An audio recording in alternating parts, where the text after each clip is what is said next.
Hi, Dr. Noel Williams, COVID update, Oklahoma City, Oklahoma, Optimal Health Associates, July 20th, 2020. Going to focus on kids today. First, statistics. I'm sorry I'm saying so much. I'm like one of my teenagers. So, 209 cases yesterday in Oklahoma City, or not in Oklahoma City, in Oklahoma. We're at 455 deaths. So, sort of only a mild increase there. We had a big week last week with infections really booming. So I'm hoping that maybe Sunday, which is always the slow day, will be our trend, but it may not be, and our case numbers may still go up. The United States, again, booming, over 70,000 cases most days the last several days, or around there. More than 140,000 deaths. The world numbers I'm not even worried about anymore. We'll just do countries occasionally to discuss that. So the number one thing to talk about tonight is kids. Kids are very low risk. If you're under the age of 14 and you're watching, you're fine. You're fine. And a big shout out to a young man who got a hole in one this last week. I believe his first, of course. Initials BR. So I want you to know in particular, as an 8-year-old, you're fine. You're fine. Don't worry about COVID for you. You're fine. Little people don't need to worry. There's more and more data consistently. Even though the World Health Organization has pulled a lot of the kid data that showed it was safe, there's still plenty of others coming out. The children under 11, 10 to 11, have virtually no risk of getting infected with COVID, at least in a symptomatic fashion. They're relatively, and again, I'm quoting Dr. B.D. Stadler from Switzerland, who's considered the top 2 or 3, if not the first, immunologist in the world. Kids are essentially almost completely immune. So you're safe. You're safe. Why would you then wear a mask if you're under 10 or under 14? To take care of us old folks. Us old folks can get it. And so to protect us, that's why we want younger people to wear masks. And that's why the governmental entities want younger people to wear masks. Because even though the chances of you getting it is very low, the chances of you getting symptomatic is virtually zero, there's this infinitely small chance you could spread the virus if you did get it, which is hard to really put a number on, but because of fear, and that's what's happened, masks are being encouraged for everyone, even young people. And that's what you need to know. So you're just being nice to your granddad or your grandma or your aunt and uncle, all of us old people. When you look at us and think, how old is that guy?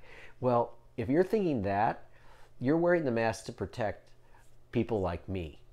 And that's why you're doing it, even though the impact is very minimal. But people are scared, and that's one of the things. Now, if you're 15, 16, you're going to have a little more chance of getting infected. And again, very mild symptoms, small risk of transmitting. But then 17, 18, the immune system seems to change and really categorize 17, 18 to about 22 as being very equal immunologically, where they get very mild infections, and I'm not worried at all about you all either getting sick, but you can infect more people and spread it. But it's low, because if you look at spring break, there was not any surge after spring break. And spring break was 16 to 23-year-olds, okay? And there was thousands and thousands and thousands of them around, and there was enough COVID around for it to pop. But they didn't really pop that much because that group, again, is incredibly uninfectious. They can get infected, but they don't spread it that much. As we start to get older, then that's where the infections start happening, where there's more symptoms and there's more spreading, because it's looking more and more like you need to be symptomatic to really spread.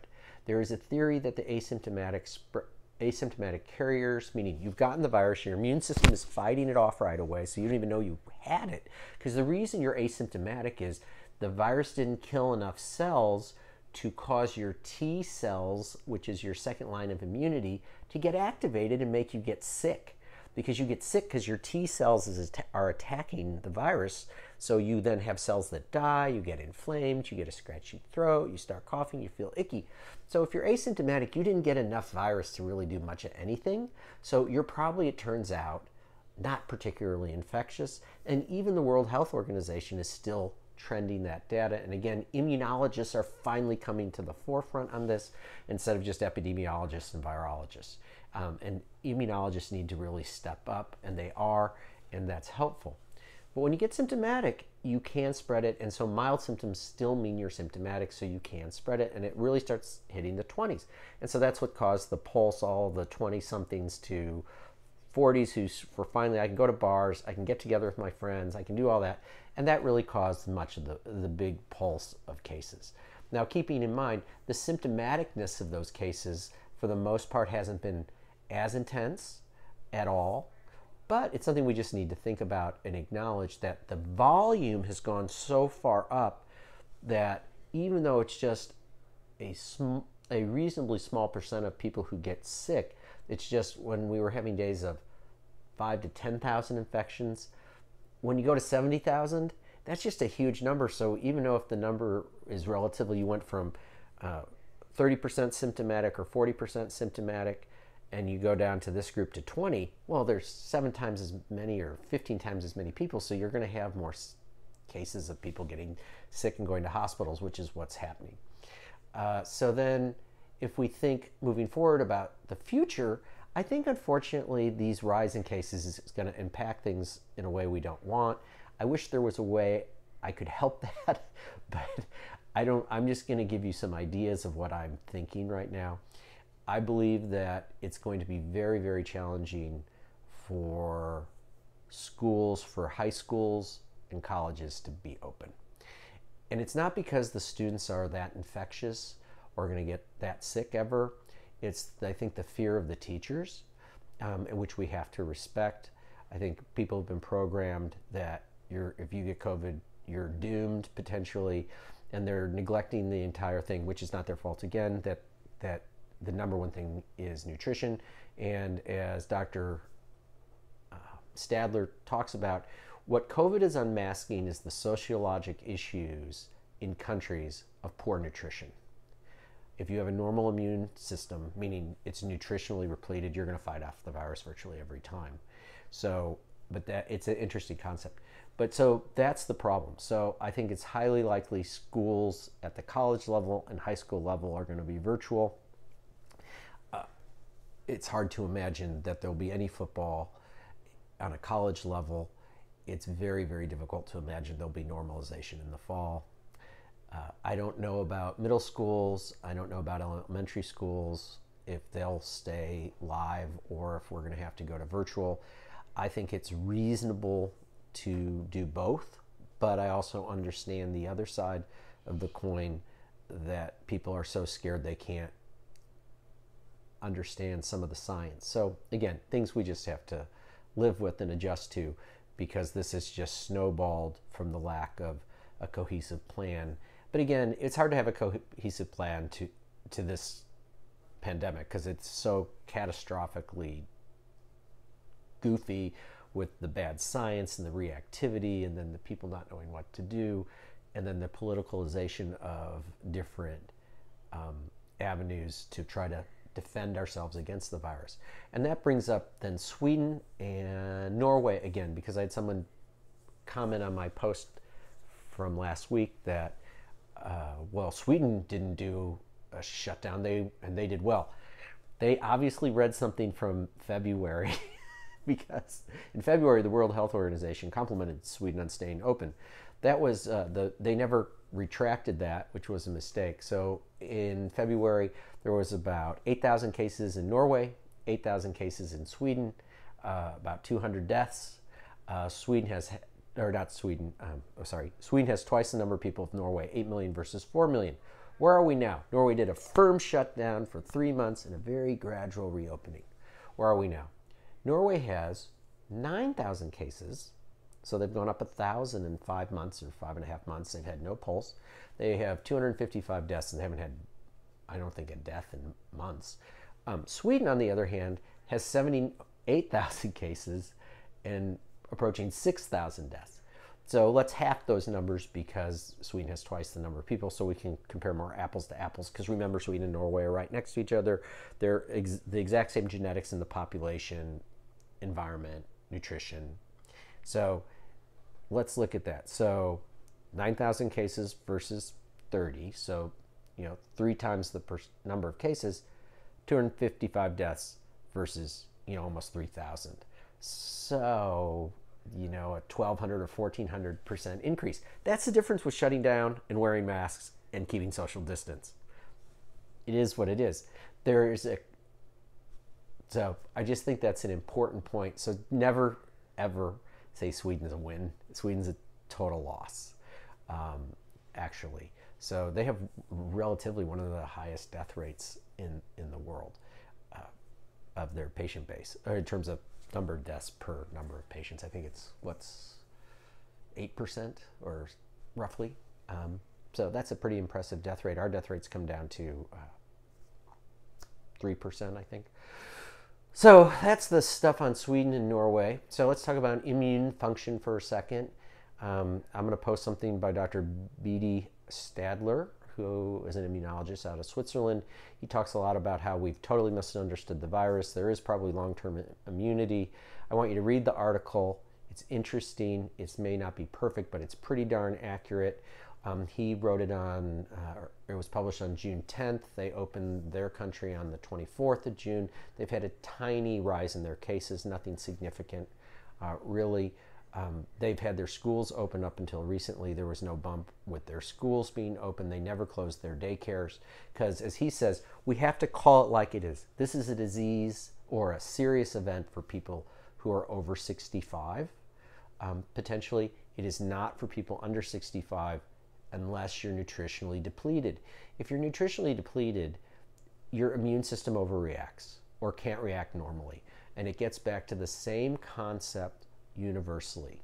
If you are on a multivitamin, zinc, and vitamin D, you are going to be in so much better shape than the people who aren't. And he mentions that what this is unmasking is sociologic differences between countries on nutritional status and how they care for their citizens and what they promote for education. You can read the article. If you're a non-believer of everything I say, which there seems to be a fair number of who still watch it, which is really funny, please just read the article and draw your own conclusions. I've drawn mine. You can draw yours. I think he's one of the most brilliant immunologists in the country. He's friends with Fauci. He respects Fauci, but he said Fauci has blown it without quite saying that, but he does make that clear. In terms of some of the people who are mad about my Fauci post from last week, one person wrote that it was unbecoming of me to criticize Dr. Fauci the way I did. I'm just reporting the truth. Now, did I report it maybe slightly aggressively? Yeah, I get mad about it because it's all utter nonsense. I see these people getting really mad about masks. And some of them, yes, some of you wrote in that they're just crazy right-wingers. And yes, there's some of that. But keep in mind, I'm a libertarian, so maybe you'd consider me a crazy right-winger, except that I believe a true conservative lets everyone alone. And you don't yell at everyone and do those kinds of things. And so when Fauci went on and on and on about masks are useless, that did plant the wrong message. And then to go back and say then, a couple months later, oh, they are important, and the whole government to switch, makes it very confusing. And as someone else said, well, he's lying now. That's a fair argument, because once you're lying, I mean, who knows? He lied once. And I still look at the data and the outcomes more on a population base in the models we have. And so, no, I think masks work, and I definitely think if you're wearing a KN95 or an N95 mask consistently, it's going to be super protective. Cloth masks are not going to be as effective, but they'll still be helpful. So that's the way to go on those. But ultimately, lying for me doesn't work. And it's always okay to call out people who lie. He lied about that the virus was harmless, there wasn't person-to-person transmission, that when he knew there was, he lied about that it wasn't going to get here, we had nothing to worry about, we don't need to prepare. I mean, it was just a litany of things in January and February, keeping in mind that he knew about the virus in November and was briefed multiple times in December, and we know that there were top secret meetings with members of the Defense Department, NIH, which would be Fauci, and the CDC, and the Defense Department rolled out their vaccine program on January 3rd or 4th, and it made President Trump's morning briefing the day before the impeachment started. So again, there's good documentation of all this stuff that he knew, and so yeah, I'm going to call him out on it because his main job was to prevent infectious disease spread. So he missed it, and I'm sorry, I didn't make him miss it. I mean, I figured it out, and I'm not as smart as him. I'm just a pragmatist and can follow trends. So then I make mistakes too, but he's the guy who's made the biggest mistakes on this, and he's lied so much that it's hard to know when he says hydroxychloroquine doesn't work when there's all this data that does show it works. There was a paper out of England, which I haven't read yet, that showed that it wasn't helpful in the hospital. I haven't had a chance to read it, by the way, and that may alter a little bit of what we're thinking. So I will read that in the next day or two. But the data changes, so we're always presenting data based on best science. The data that he had, that he'd seen, was good data for stuff, but he denied it because it wasn't part of the agenda. Whenever you hear someone go, I don't believe this because it's from China, or I don't believe it because we're Americans, and I don't believe it from France because the French people are stupid. No, they're not. The French people aren't dumb, and then the Chinese doctors aren't dumb. Think about the Chinese doctors who release data to online websites or scientific publications knowing it was against the Chinese governmental policy, and entire medical school sections were closed down in China because one or two professors let real data out on outcomes. And that's just so disingenuous for him to have done. And likewise, it's disingenuous with some of the things he's done with the big drugs, but I don't want to go into that tonight. So anyway, what am I missing, honey? The only thing you're missing is the Oklahoma mask. Oh, and I want to talk about cancel society because I have something we need to cancel. I finally found something. A patient said this to me. The cancel culture. There's something we need to cancel, and it's referring to the uterus or using the word hysterectomy. That needs to be canceled. I saw that too. I totally agree with that. So I mentioned that. It's brilliant because it came from the word hysterical in Grecian times. And so when you have a hysterectomy or removal of the uterus, it's from hysterical because women are hysterical. That needs to be canceled. I've found something I do want to cancel. I totally agree with that. I was very excited to find something I agreed to cancel because it is derogatory. And so what did I miss? Oh, masks. Yeah. That's a lot easier to talk about than masks in Oklahoma because it's such a big deal. The number one thing in masks is be nice about it. If someone's wearing a mask, don't yell at them. If someone's not wearing a mask, don't yell at them. Masks are required by city ordinance. So in our practice, if you want to come and see me, you wear a mask. If it's a statute or whatever you would call it, so we're going to follow it and abide by it because we're law-abiding citizens. It's just us.